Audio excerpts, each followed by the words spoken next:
মৰমৰ ছাত্ৰ-ছাত্ৰীসকল, মই মামনি ডেকাই স্বাগতম জনাইছোঁ। তোমালোকলৈ আজি পাঠ আগবঢ়াইছোঁ ডক্টৰ ভূপেন হাজৰিকাদেৱৰ প্ৰচণ্ড ধুমুহাই প্ৰশ্ন কৰিলে মোক। দুজনমান ছাত্ৰ-ছাত্ৰীয়ে জানিব বিচাৰিছে কবিতাটো হেনো ভালদৰে বুজি পোৱা নাই। প্ৰথমতে আমি এই কবিতাটো পাঠ কৰি লওঁ, শুনিবা। প্ৰচণ্ড ধুমুহাই প্ৰশ্ন কৰিলে মোক, প্ৰচণ্ড ধুমুহাই প্ৰশ্ন কৰিলে মোক, তোমাৰ প্ৰাপ্য কি কোৱা? মনৰ দুৱাৰ মেলি নিৰ্ভীকভাৱে ক'লো, তোমাৰ শক্তিখিনি দিয়া। বজ্ৰৰ গৰ্জনী বক্ষ উজাৰি ক'লে, তোমাৰ কাম্য কি কোৱা? মই ক'লো, বজ্ৰ, তোমাৰ শক্তিশালী উদাত্ত কণ্ঠটি দিয়া। এদিন আকাশে ক'লে, জনৈক গীতিকাৰে, অকণি আকাশ দেখো মাগে, তুমি কিয় আজি বাৰু কম্পিত কণ্ঠেৰে মাগিছা সৰ্বাকাশ সত্তা? মই ক'লো, তুমিয়েতো কৈছিলা ৰাতিপুৱা, যিমানে বিলাই দিবা সিমানে মহান হবা, তাৰেই নাম সঁচা উদাৰতা। সেয়েহে আকাশ, তুমি দিব যদি খুজিছাই সংকীৰ্ণতা এৰি দিয়া, অৱদান ৰূপে তোমাৰ পূৰ্ণ বিশালতা, দিয়া যদি আজিয়েই দিয়া। মহাকাশে দিলে মোক বিশাল দৃষ্টি, আৰু ধুমুহাই প্ৰচণ্ড শক্তি।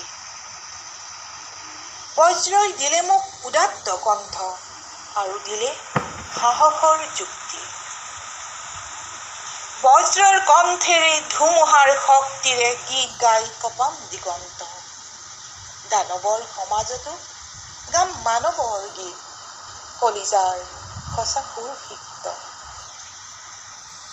মুমূৰ্ষু মানৱক জীৱনৰ বিদ্যুৎ কিঞ্চিত যদি দিব পাৰোঁ, আকাশ, ধুমুহা আৰু বজ্ৰক তাৰ বাবে শতবাৰ প্ৰণিপাত কৰোঁ, শতবাৰ প্ৰণিপাত কৰোঁ।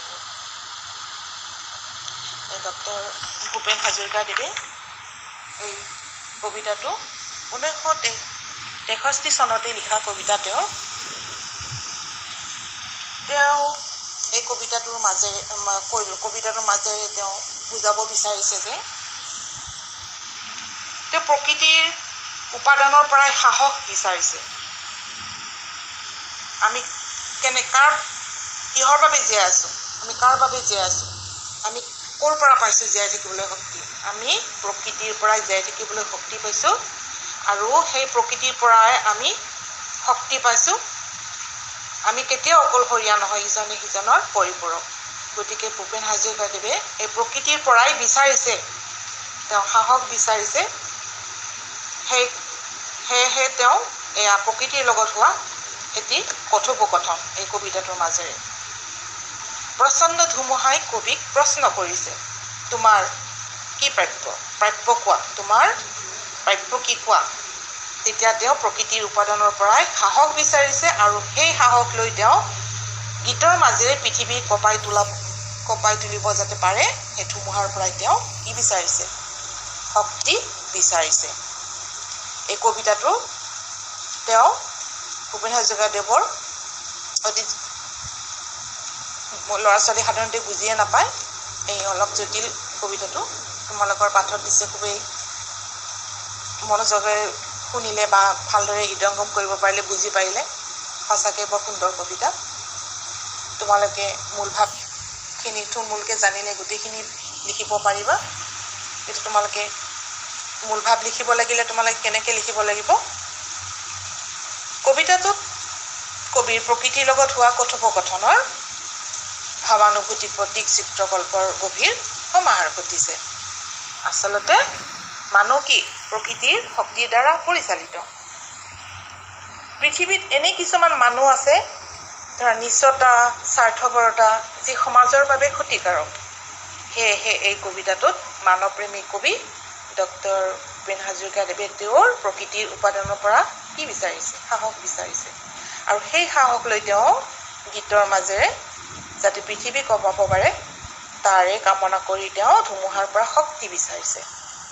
আৰু কি বিচাৰিছে? বজ্ৰৰ পৰা উদাত্ত কণ্ঠ আৰু আকাশৰ পৰা বিচাৰিছে বিশালতা। এদিন আকাশেই তেওঁক শিকাইছে, যিমানেই বিলাই দিবা সিমানেই মহান হ'বা। এয়া সঁচা উদাৰতা। সেয়েহে কবিয়ে এই উদাৰতাৰে মুমূৰ্ষু মানৱক অৰ্থাৎ মৃতপ্ৰায় মানুহক বিজুলীৰ কিছু পোহৰ যাতে বিলাই দিব পাৰে আৰু সেই পোহৰ বিলাই দিব পাৰিলে যেন তেওঁ তৃপ্তি লাভ কৰিব। তেওঁ গীতৰ সুৰেৰেই দানৱৰ সমাজতো মানৱতাৰ বীজ সিঁচি দিবলৈ তেওঁ এই কবিতাটোৰ মাজেৰে সংকল্প লৈছে। লগতে পৃথিৱীৰ মলিনতাবোৰ, এই পৃথিৱীৰ মলিনতাখিনি ধুই যাতে নিকা কৰিব পাৰে তাৰ বাবে সফলতা বিচাৰি আকাশ, ধুমুহা আৰু বজ্ৰক শতবাৰ প্ৰণিপাত জনাইছে। কবিতাটিত ডক্টৰ ভূপেন হাজৰিকাদেৱে এই কবিতাটোৰ মাজেৰে তেওঁ প্ৰকাশ কৰিছে। কবিতাটোৰ এয়াই উদ্দেশ্য।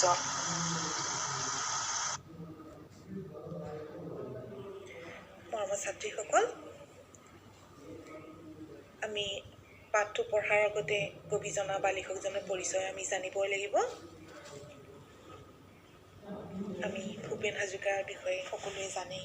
সকলোৱে ভূপেনদাৰ চাৰিওফালে গীত গাই সকলোৱে ৰজন জনাইছে আজিকালি ল'ৰা ছোৱালীবিলাকে, হয়নে নহয়? তোমালোকেও গাবলৈ চেষ্টা কৰিছা। এতিয়া আহোঁ আমি কবিজনাৰ পৰিচয়। এই কবিতাটো ভূপেন হাজৰিকাদেৱে 1963 চনতে তেওঁ লিখিছিলে আৰু এইটো লটি ঘটি চিনেমাটো তেওঁ ব্যৱহাৰ কৰিছিলে এই কবিতাটি। ডক্টৰ ভূপেন হাজৰিকাদেৱৰ জন্ম হয় 1926 চনৰ 8 ছেপ্টেম্বৰত। তেওঁ স্কুলীয়া শিক্ষা লাভ কৰে গুৱাহাটীৰ কটন কলেজৰ পৰা। IAA পৰীক্ষাত উত্তীৰ্ণ হৈ বানাৰসী হিন্দু বিশ্ববিদ্যালয়ৰ পৰা স্নাতকোত্তৰ উপাধি লাভ কৰে। কলম্বিয়া বিশ্ববিদ্যালয়ৰ পৰাও শিক্ষা বিজ্ঞানত স্নাতকোত্তৰ উপাধি লাভ কৰি PhD উপাধি লয়। তেওঁ আকাশবাণী গুৱাহাটী কেন্দ্ৰতো কাৰ্যনিৰ্বাহ কৰিছিল। তেওঁ ঘাইকৈ কণ্ঠশিল্পী, গীতিকাৰ, চলচ্চিত্ৰৰ পৰিচালক হিচাপে তেওঁ পৰিচিত। অকল অসমতেই নহয়, সমগ্ৰ বিশ্বতেই তেওঁ সমাদৰ লাভ কৰিবলৈ সক্ষম হৈছে। 1956 চনত এৰাবতৰ সুৰ চলচ্চিত্ৰৰ যোগেদি তেওঁ চলচ্চিত্ৰ পৰিচালক হিচাপে আত্মপ্ৰকাশ কৰিছিল। তেওঁৰ আন আৰু কেইখনমান চিনেমা হৈছে শকুন্তলা, এইখন তেওঁৰ প্ৰথম চিনেমা, তাৰপিছত প্ৰতিধ্বনি।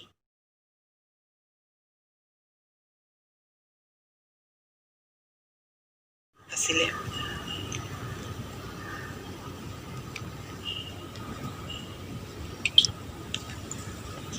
তাৰপাছত লটি ঘটি চিনেমা, লটি ঘটিৰ পিছত চিকমিক বিজুলী, তাৰপিছত চিৰাজ, এনেদৰে এটা বিভিন্ন চিনেমা আৰু বাংলা, হিন্দী, ভোজপুৰী, বড়ো, মালায়ালম ভাষাটো তেওঁ অধিক ছবিত তেওঁ সংগীত পৰিচালনা কৰিছিল। তাৰোপৰি আমাৰ প্ৰতিনিধি, বিন্দু, প্ৰতিধ্বনি আদি ৰচিত গ্ৰন্থ 50খনতকৈও তেওঁ অধিক পঢ়িবলৈ পাবা। তেওঁৰ দেশ বিদেশত বিভিন্ন ধৰণৰ বঁটাৰে সন্মানিত হৈছিল। তেওঁ ৰাষ্ট্ৰপতিৰ ৰূপৰ পদক পাইছিল, শ্ৰেষ্ঠ সংগীত পৰিচালকৰ ৰাষ্ট্ৰীয় বঁটা পাইছিল, দাদা চাহেব ফাল্কে বঁটা, পদ্মভূষণ, লগতে অসম সাহিত্য সভাৰ সাহিত্যাচাৰ্য সন্মান লাভো তেওঁ কৰিছিল। এই বিশেষ মহান ব্যক্তিগৰাকী 2011 চনৰ 5 নৱেম্বৰত মুম্বাইৰ কোকিলাবেন ধীৰুভাই আম্বানী হস্পিটেলত দেহাৱসান ঘটে। কিন্তু আমাৰ বাবে গৌৰৱ, তেওঁৰ মৃত্যুৰ পিছতেই ভাৰত ৰত্ন বঁটাৰে ঘোষিত কৰা হয়। তোমালোকে গমেই পাইছা। এই মহান ব্যক্তি ডক্টৰ হাজৰিকাদেৱৰ মানুহৰ হৃদয়ৰ বিচিত্ৰ ভাৱানুভূতিৰ লগতে প্ৰকৃতি আৰু মানৱ সমাজত সংস্কৃতিক তেওঁ সংগীতৰ মূৰ্ছনাৰে বাগময় কৰি তুলিছে আৰু হৃদয়স্পৰ্শী আবেদন সৃষ্টি কৰিবলৈ তেওঁ সক্ষম হৈছে। গতিকে তোমালোকে ভূপেন হাজৰিকাক সকলোৱে জানে, সকলোৰে প্ৰিয় হিয়াৰ আমঠু ভূপেন হাজৰিকা। এতিয়া আমি কিছুমান প্ৰশ্নলৈ আহিছোঁ।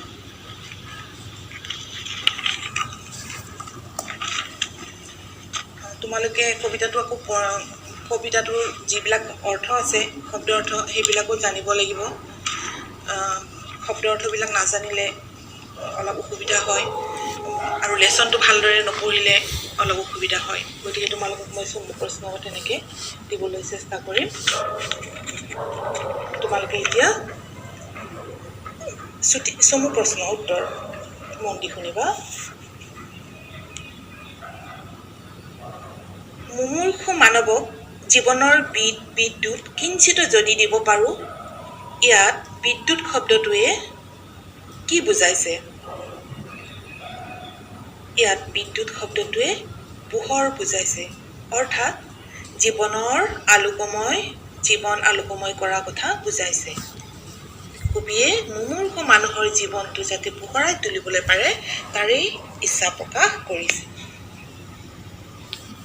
নেক্সট, কবিক বিশাল দৃষ্টি কোনে দিলে? উত্তৰ কৰিবা, কবিক বিশাল দৃষ্টি মহাকাশে দিলে। আন এটা প্ৰশ্ন, বজ্ৰই কবিক কি দিলে?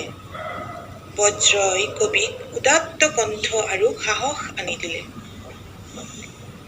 কবিয়ে সঁচা উদাৰতা কথাষাৰেৰে কি ক'ব বিচাৰিছে?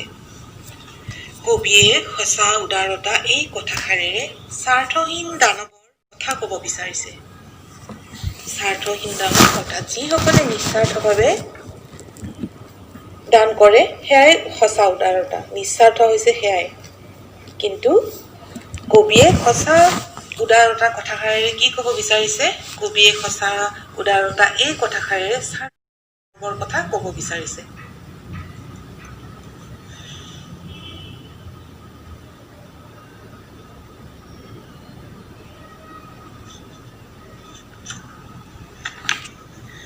তাৰপিছত লিখিবা, কবিৰ প্ৰাপ্য কি তাক সুধি কোনে প্ৰশ্ন কৰিছিল? উত্তৰ কৰিবা, প্ৰচণ্ড ধুমুহাই প্ৰশ্ন কৰিছিল। কবিৰ প্ৰাপ্য কি তাকে সুধি প্ৰচণ্ড ধুমুহাই প্ৰশ্ন কৰিছিল। কবিয়ে কাক সংকীৰ্ণতা এৰি দি পূৰ্ণ বিশালতা দিবলৈ আহ্বান জনাইছে? উত্তৰ লিখিবা, কবিয়ে আকাশক সংকীৰ্ণতা এৰি দি পূৰ্ণ বিশালতা দিবলৈ আহ্বান জনাইছে। তাৰ পিছৰ প্ৰশ্নটো, কবিয়ে কলিজাৰ সঁচা সুৰেৰে সিক্ত কৰি কাৰ সমাজত কি গীত গাবলৈ সাজু হৈছে? কবিয়ে কলিজাৰ সঁচা সুৰেৰে সিক্ত কৰি দানৱৰ সমাজত মানৱৰ গীত গাব বিচাৰিছে। লগতে স্বাৰ্থপৰ নিচতা লোকসকলৰ মাজতো মানৱতাৰ বীজ সিঁচি দিব বিচাৰিছে।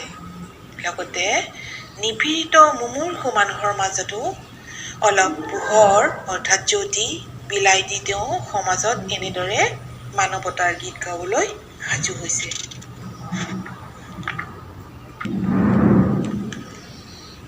তাৰ পিছৰ প্ৰশ্ন মন কৰিবা, আকাশ, ধুমুহা আৰু বজ্ৰক কবিয়ে কি কাৰণে প্ৰণিপাত জনাইছে? প্ৰকৃতিৰ এনে কিছুমান উপাদান আছে যাৰ গৰাকীয়ে হ'ল আকাশ, ধুমুহা আৰু বজ্ৰ, আৰু অন্যান্য উপাদানো আছে যাৰ প্ৰকৃতিৰ পৰা আমি পাওঁ।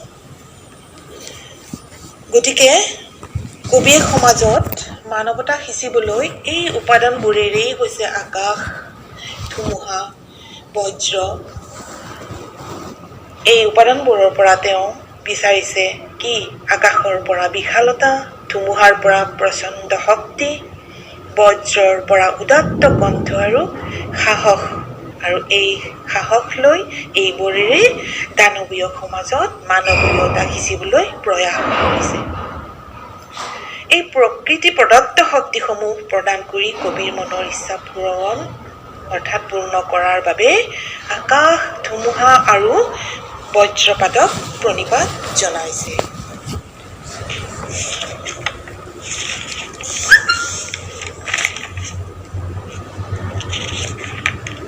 এতিয়া আহিব আমি ব্যাখ্যা লিখিব লাগিব।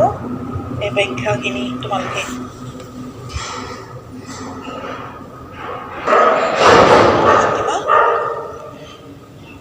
বজ্ৰৰ গৰ্জনী বক্ষ উজাৰি ক'লে তোমাৰ কাম্য কি কোৱা। এই বাক্যশাৰী বজ্ৰৰ গৰ্জনী বক্ষ উজাৰি ক'লে তোমাৰ কাম্য কি কোৱা। মই ক'লো বজ্ৰ তোমাৰ শক্তিশালী উদাত্ত কণ্ঠটি দিয়া। এই কথা ফাঁকি ডক্টৰ ভূপেন হাজৰিকাৰ লিখা প্ৰচণ্ড ধুমুহাই প্ৰশ্ন কৰিলে মোক কবিতাটিৰ পৰা তুলি দিয়া হৈছে। Next paragraph. মানুহে প্ৰকৃতিৰ সৈতে ওতঃপ্ৰোতভাৱে জড়িত। প্ৰকৃতিৰ শক্তিৰ দ্বাৰাই মানুহে পৰিচালিত।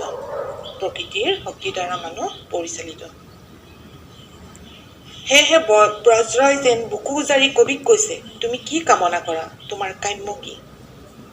তেতিয়া কবিয়ে বজ্ৰৰ পৰা শক্তিশালী উদাত্ত কণ্ঠটি বিচাৰিছে, যাতে মুমূৰ্ষু দুৰ্গতজনৰ বাবে তেওঁলোক জীয়াই থকাৰ গীত গাই তেওঁলোকক জীয়াব পাৰে, তেওঁলোকৰ বাবে গান গাব পাৰে, সমাজখনক জাগ্ৰত কৰি তুলিব পাৰে।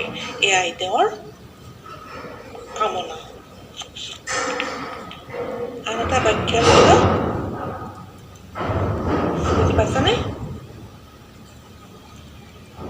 মহাকাশে দিলে মোক বিশাল দৃষ্টি আৰু ধুমুহাই প্ৰচণ্ড শক্তি। বজ্ৰই দিলে মোক উদাত্ত কণ্ঠ আৰু দিলে সাহসৰ যুক্তি। এই বাক্যশাৰী অকণমান বহলাই লিখিব লাগিব তোমালোকে। উক্ত বাক্যশাৰী ডক্টৰ ভূপেন হাজৰিকাদেৱে লিখা প্ৰচণ্ড ধুমুহাই প্ৰশ্ন কৰিলে মোক কবিতাটিৰ পৰা তুলি দিয়া হৈছে। এই কবিতাটিত এইটো পেৰেগ্ৰাফ, নেক্সট পেৰেগ্ৰাফ। এই কবিতাটিত মানৱ প্ৰেমী কবিয়ে প্ৰকৃতিৰ উপাদানৰ পৰা সাহস বিচাৰিছে, কাৰণ মহাকাশে তেওঁক এখন বিশাল হৃদয় দিছে। সমাজত এনে কিছুমান মানুহ আছে নিচতা, স্বাৰ্থপৰতা। সেয়েহে তেওঁ বিশাল দৃষ্টিৰে তেওঁলোকৰ চেতনাক আলোড়িত কৰিবলৈ ধুমুহাৰ পৰা শক্তি, বজ্ৰৰ পৰা উদাত্ত কণ্ঠ আৰু সাহস বিচাৰিছে। তেওঁ এই শক্তিৰে দানৱৰ সমাজত মানৱৰ সঁচা সুৰেৰে গীত গাই কলিজা সিক্ত কৰিব বিচাৰিছে। লগতে মুমূৰ্ষু মানুহবোৰকো কিঞ্চিত অলপ হ'লেও বিদ্যুতেৰে জীৱনৰ জ্যোতি বিলাই দিব বিচাৰিছে। উপৰোক্ত বাক্যশাৰীয়ে তাকে বুজাব বিচাৰিছে। এনেদৰে কবিতাটোৰ মূল ভাৱখিনি তোমালোকে জানি উঠিলে, এনেও কবিতাৰ মাজৰ পৰা যিকোনো এষাৰী বাক্য তুলি দিলে তোমালোকে ধুনীয়াকৈ থুলমূলকৈ এই বাক্যশাৰী মনৰ ভাৱেৰে, সুন্দৰ মনৰ ভাৱেৰে প্ৰকাশ কৰিব পাৰিব লাগিব, অতি চমুকৈ, আৰু তাৰ মূল কথাখিনি উঠিব লাগিব। তোমাক যিটো সুধিছে সেইটোৰ প্ৰশ্নৰ উত্তৰটো তাত দিব পাৰিব লাগিব, তেতিয়াহে তোমালোকে ফুল মাৰ্কছ পাবলৈ সক্ষম হ'বা। এতিয়া লিখিবা সমাৰ্থক শব্দ। ধুমুহা মানে তুফান, বৰদৈচিলা, চাচি, ঘূৰ্ণি বতাহ। কাম্য মানে হৈছে কামনা, স্পৃহা, এনেকৈ লিখি যাবা। সংকীৰ্ণতা হৈছে ঠেক মনৰ, বিশাল, বহল, ডাঙৰ। দানৱ মানে হৈছে অসুৰ, দৈত্য। সিক্ত মানে হৈছে তিতা, ভিজাও হয়, আদ্ৰও হয়। সেমেকাটা নালাগে লিখিব। কিছুমান অৰ্থ সেমেকাটো, কিছুমান বেলেগ বেলেগ অৰ্থ লৈ সেমেকাটো ব্যৱহাৰ হয়, যেনে শীতৰে সেমেকা। ইয়াত সিক্ত মানে তিতা, ভিজা, এনেকৈ লিখিলেও হ'ব তোমালোকে। প্ৰণিপাত, সেৱা, প্ৰণাম, দণ্ডৱত বুলিও কয়। জানানে দণ্ডৱত মানে কি জানানে? নাৰায়ণ পূজা কৰিলে যে ঘৰত তোমালোকৰ যেতিয়া নাৰায়ণ পূজা গোটেই মাটি দীঘলকৈ শুই, মানুহজন দীঘলকৈ শুই হাত দুখন ওপৰলৈ দি সেৱা প্ৰণাম জনাই, সেইটোকে দণ্ডৱত দিয়া বুলি কয়। সেয়াই মানে প্ৰণিপাত, সেৱা জনোৱা। সন্ধিভাঙা কৰিবা দিগন্ত দিগযোগ অন্ত সৰ্বকাশ সৰ্বযোগ আকাশ সংকীৰ্ণ সম যোগকীৰ্ণ এনেদৰে তোমালোকে লিখি যাব লাগিব। তোমালোকৰ সমাৰ্থক শব্দ আৰু বিপৰীত শব্দ মই গোটেই লেচনটোত গোটেই কিতাপখনৰ পাঠখিনিত যিমানখিনি সমাৰ্থক শব্দ আৰু বিপৰীত শব্দ আছে মই একেলগে তোমালোকক দি দিম। এতিয়া তোমালোকে এইখিনি লিখি থবা। তাৰপিছত দি দিম তোমালোকক কেইটামান নিয়ম। ল'ৰা ছোৱালীবিলাকে সাধাৰণতে খুব টান পায় এইকেইটা, নোৱাৰে তেওঁলোকে। আচলতে ৰি ৰ আৰু খ মূৰ্ধন্য খৰ পিছত সদায় মূৰ্ধন্য নহয়, এইটো সদায় মনত ৰাখিবা। সাধাৰণতে অসমীয়া ভাষাৰ কিছুমান শব্দৰ পিছত ক'ত ক'ত কেনেকুৱা মূৰ্ধন্য নহয় তাক তোমালোকে আভাস পাবা, মই তোমালোকক দিম। ইয়াত কণ্ঠটো লিখিবা মূৰ্ধন্য ত বৰ্গৰ আখৰৰ লগত যোগ হ'লে সদায় মূৰ্ধন্য নহয়। যেনে কণ্ঠ বিষণ্ণ পিণ্ড প্ৰচণ্ড এইবোৰত মূৰ্ধন্য নহয়, মনত ৰাখিবা। তেনেকৈ পূৰ্ণটোতো তেনেকৈ পৈৰপ্ৰ পূৰ্ব অপৰ প্ৰভৃতি শব্দৰ পিছত থকা অনহ শব্দৰ পিছত থকা সদায় মূৰ্ধন্য যোগ হয়। যেনে পূৰ্ণ অপৰাহ্ন পূৰ্বাহ্ল এনেকুৱা ধৰণৰ শব্দবিলাকত। তেনেকৈ প্ৰণিপাত পৰি প্ৰ আৰু নি এই নিৰ উপসৰ্গৰ পাছত থকা বৰ্ণবিলাকৰ পিছত সদায় মূৰ্ধন্য নহয়, মূৰ্ধন্য নহয়। এই মূৰ্ধন্য ন ক'ত ক'ত হয় মনত ৰাখিবা। ৰি খ এইবিলাকৰ পিছত ৰ সদায় মূৰ্ধন্য নহয়। প্ৰণাম প্ৰণিপাত পৰিণয় মনত ৰাখিবা। আকৌ মুমূৰ্ষু অসমীয়াৰ ভাষাত ব্যৱহাৰ হোৱা কিছুমান শব্দ মূৰ্ধন্য খৰ স্বভাৱতে মূৰ্ধন্যই হয়। তেনেকৈ দৃষ্টি ত মূৰ্ধন্য ত বৰ্গৰ বৰ্ণৰ লগত সদায় মূৰ্ধন্য হয়, সদায় মনত ৰাখিবা। ধৰা বৰষুণ ৰৰ পিছত সদায় মূৰ্ধন্য নয়ে হয়, সদায় মনত ৰাখিবা। কেৱল বিদেশী শব্দবিলাকত ৰৰ পিছত মূৰ্ধন্য নহয়, হয় কেৱল দন্ত্য ন। তেহৰান বিদেশী শব্দ এইবোৰ তেহৰান দন্ত্য ন হয় ৰৰ পিছত। ইৰাণ এনেকৈ মনত ৰাখিব লাগিব তোমালোকে। গতিকে তোমালোকে বহুতে বুজি নোপোৱা এই নত্যবিধিৰ কথাটো, অতিকে সহজ লিখিব পাৰিবা তোমালোকে। মাথো কেৱল তোমালোকৰ একান্ত মনোযোগ লাগিব, আগ্ৰহ লাগিব পঢ়িবলৈ, খুব মনোযোগেৰে পাঠটো পঢ়িব লাগিব। তেতিয়াহে তোমালোকে মনোযোগ দিলেহে তোমালোকে সকলো বস্তু হৃদয়ংগম কৰিব পাৰিবা। আজিলৈ আহোঁ। আৰু যদি বুজি নোপোৱা তোমালোকে আকৌ মোক ফোন কৰিবা, নতুবা মেছেজ কৰিবা। মোৰ ফোন নম্বৰ 9707259191। অ'কে।